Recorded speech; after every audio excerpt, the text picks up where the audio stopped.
بسم اللہ الرحمن الرحیم۔ محترم ناظرین، نبی کریم صلی اللہ علیہ وآلہ وسلم کی ایک فرمان کا مفہوم کچھ یوں ہے کہ 2 گناہ ایسے ہیں جس کی وجہ سے قبر میں بہت ہی زیادہ سخت عذاب ہوگا۔ وہ 2 گناہ کون سے ہیں؟ جاننے کے لیے اس ویڈیو کو آخر تک ضرور دیکھیے گا۔ ناظرین، جیسا کہ اس بات میں کوئی شک نہیں کہ انسان گناہوں کا پتلا ہے، اسے ہر وقت چھوٹے بڑے گناہ سرزد ہوتے رہتے ہیں۔ بڑا سے بڑا متقی اور پرہیزگار شخص اس بات کا دعویٰ نہیں کر سکتا کہ وہ گناہوں سے بالکل پاک ہے یا اس سے کبھی کسی گناہ کا ارتکاب نہیں ہوا ہے۔ لیکن ایک مومن اور غیر مومن میں فرق یہ ہے کہ مومن جب کسی گناہوں کا مرتکب ہوتا ہے تو وہ فوراً اپنے رب کی جانب پلٹتا ہے اور اس سے مغفرت طلب کرتا ہے، جبکہ غیر مومن ایسا نہیں کرتا۔ حضرت عبداللہ بن مسعود رضی اللہ تعالی عنہ نے کہا کہ مومن اپنے گناہوں یوں دیکھتا ہے جیسے وہ ایک بڑا پہاڑ کے دامن میں بیٹھا ہو اور ڈرتا ہو کہ وہ اس پر گر نہ جائے، اور فاجر اپنے گناہوں کو ایسے دیکھتا ہے گویا ہے کبھی بھی جو اس کے ناک پر بیٹھ گئی تھی وہ اور جیسے اس نے ہاتھ ہلا کر اڑا دیا۔ ناظرین،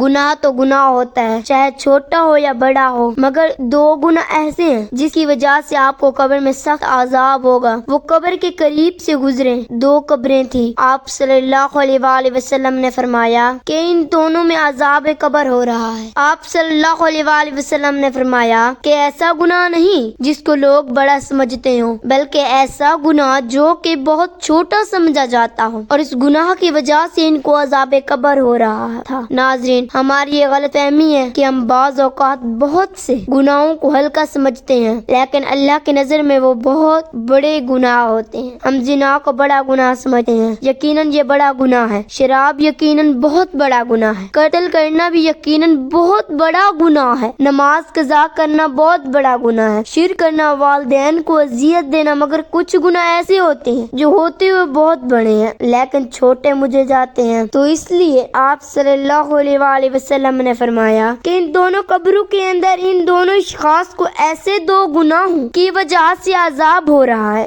جن کو یہ چھوٹا سمجھتے تھے۔ ان میں سے ایک گناہ یہ ہے کہ یہ پیشاب سے نہیں بچتے تھے، احتیاط نہیں کرتے تھے۔ حضرت ابو ہریرہ رضی اللہ تعالی عنہ سے روایت کہ رسول کریم علیہ السلام نے فرمایا پیشاب کے چھٹنوں سے بچو کیونکہ یہ عموماً قبر کا عذاب اس وجہ سے ہوتا ہے۔ محترم ناظرین، اسلام نے طہارت کی بہت اہمیت ہے۔ اسلام ہمارے اندر کی صفائی پر بھی اور باہر کی صفائی پر بھی بہت زور دیتا ہے، لیکن ایک بات خوب یاد رکھیں، طہارت کے معاملے میں کہیں وہمی نہ ہو، جائز شک میں نہ پڑیں۔ واش روم کے اندر اتنا تھوڑا سا خیال کریں کہ آپ کو چھینٹے نہ پڑیں، اتنا زیادہ نہیں کہ آپ واش روم سے نکل رہے ہوں اور سوچے کہ کہیں آپ کو چھینٹے تو نہیں پڑ گئے۔ ناظرین، احتیاط کریں کہ کھڑے ہو کر پیشاب کرنا بالکل غلط ہے۔ جو لوگ ایسا کرتے ہیں ان لوگوں کو اس عمل سے روکا گیا ہے، کیونکہ بہت باریک چھینٹیاں اگر آپ کو پڑ جائیں تو علماء کہتے ہیں کہ وہ آپ کو معاف، کیونکہ اس سے بچنا ممکن نہیں ہے۔ دوسرا، قبر میں جو شخص دفن تھا اس کے بارے میں حضور اکرم صلی اللہ علیہ وآلہ وسلم نے فرمایا کہ چگلی کیا کرتا تھا، ادھر کی باتیں کو ادھر کی کہہ دینا اور ادھر کی باتوں کو ادھر کہہ دینا، اس پر اس سے عذاب قبر ہو رہا ہے۔ اس سے پتہ چلتا ہے کہ جب لوگ چگلیاں کرتے ہیں تو یہ صغیرہ گناہوں کے مرتکب نہیں ہوتے۔ ہمارے یہاں زنا کو تو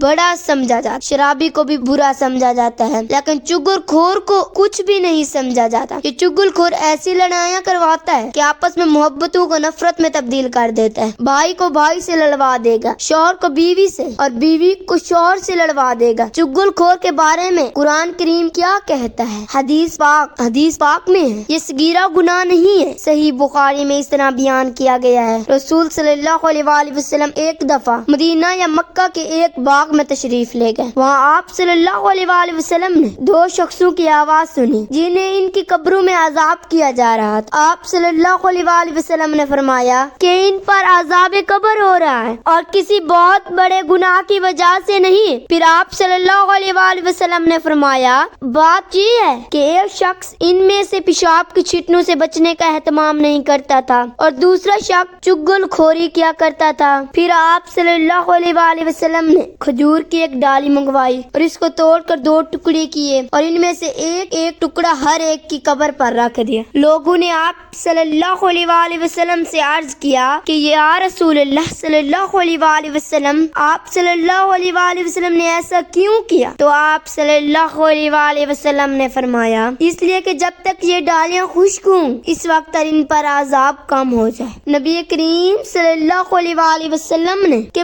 بعد صحابہ کرام کے دور میں بعض گناہوں تک پہنچے۔ رفتہ رفتہ جب امت مسلمہ کا زوال شروع ہوا تو بعض گناہوں کو چھوٹا اور کمتر سمجھ کر نظر انداز کیا جانے لگے۔ حضرت عبادہ بن کرتا اپنے شاگردوں سے مخاطب ہو کر فرماتے ہیں، تم ایسے کرتے ہو جو تمہاری نظروں میں بال سے بھی باریک ہوتے ہیں، جبکہ ہم انہیں رسول صلی اللہ علیہ وآلہ وسلم کے زمانے میں ہلاک کر دینے والے کام شمار کرتے ہیں۔ آج ہماری یہ حالت ہے کہ ہم برابر چھوٹے بڑے گناہ کرتے رہتے ہیں لیکن اس کو گناہ نہیں سمجھتے، یا معمولی باتوں گناہ سمجھ کر نظر انداز کر دیتے ہیں، جیسے آفس کی چیزوں کو کتنی معمولی کیوں نہ ہو ذاتی سمجھ کر استعمال کرنا خیانت اور گناہ ہے، لیکن ہم میں سے اکثر لوگ ایسا کرتے ہیں۔ ایسا اس لیے ہوتا ہے کہ ہمارے دلوں سے اللہ تعالیٰ پر یقین، جزا اور احساس اور حلال و حرام کی تمیز نکل چکی ہے۔ ایسی بہت سی احادیث پائی جاتی ہیں تو ہمیں بچنا چاہیے چگل خوری سے اور کھڑے ہو کر پیشاب کرنے سے۔ میری اللہ تعالیٰ سے دعا ہے کہ وہ ہمیں عمل کرنے کی توفیق عطا فرمائے، آمین۔ ناظرین، کمنٹ باکس میں اللہ تعالیٰ